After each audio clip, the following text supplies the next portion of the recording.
Hey fam, I want you to like, share, and subscribe to our YouTube channel, youtube.com/Roland S. Martin. And don't forget to turn on your notifications. Let's talk about Democrats. The DCCC, they don't really want that.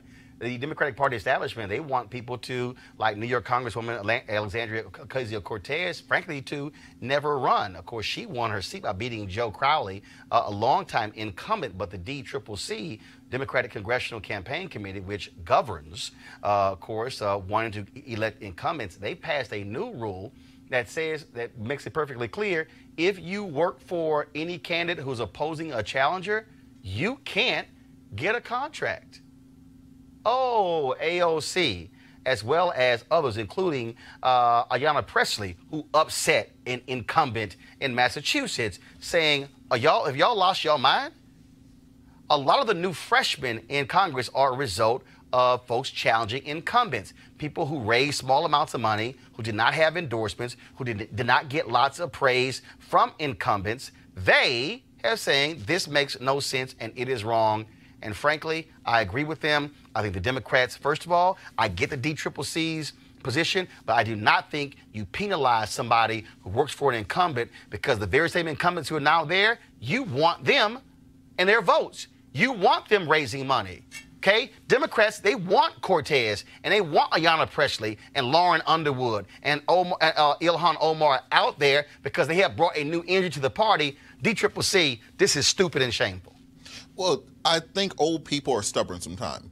And when you have that old folks club, that old folks group, people 70 or plus, yeah, when you see all these they young start people, getting old, coming in and shaking up things, they forget that they were at one point in time those young insurgents. Yes. If you look at the 1977, 1976 congressional class, you had John Conyers, you had Maxine Waters coming in to shake up the system. But when you get comfortable, when you become part of the establishment, you know, there's that line from Batman: you either die a hero or live long enough to see yourself become a villain. Many of these people have grown to become that villain. Mm-hmm.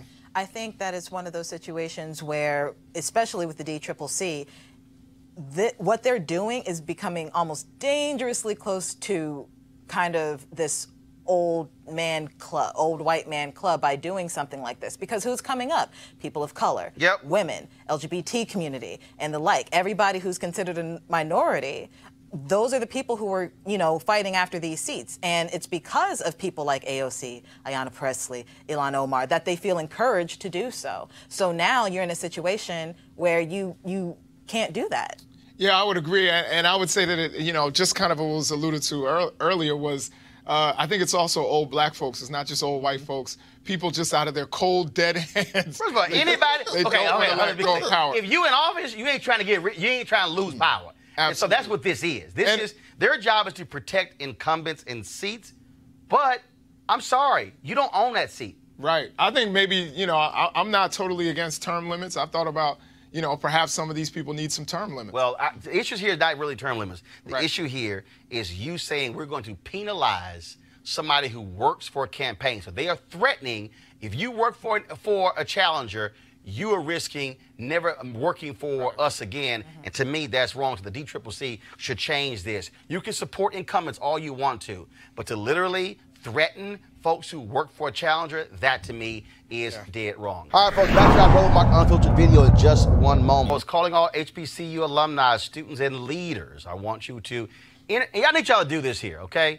I need you to do this here. I'm not going to read it that way. Y'all, this is free money. This is free money, and we need more people to actually go to this website to sign up to help your HBCU. You can enter the Ford Motor Company HBCU Mobility Challenge and win $25,000 for your school. Now, building on their long-term support of HBCUs, Ford is looking to improve mobility in HBCU communities through innovative solutions. Now, the winning program will receive a grant of up to $25,000 to implement their proposal. The deadline was March 31st. It's been extended to April 15th, 2019. So go to this website, FGB.Life, for more information and to apply. You don't have to go to that HBCU to apply. You actually can sign up your own school or your favorite school or one near you, the one you support. And so please go to FGB.Life, FGB.Life for more information and to apply. And remember, Ford goes further in our community. We certainly appreciate them being a partner here at Roland Martin Unfiltered. Now back to your Roland Martin Unfiltered video.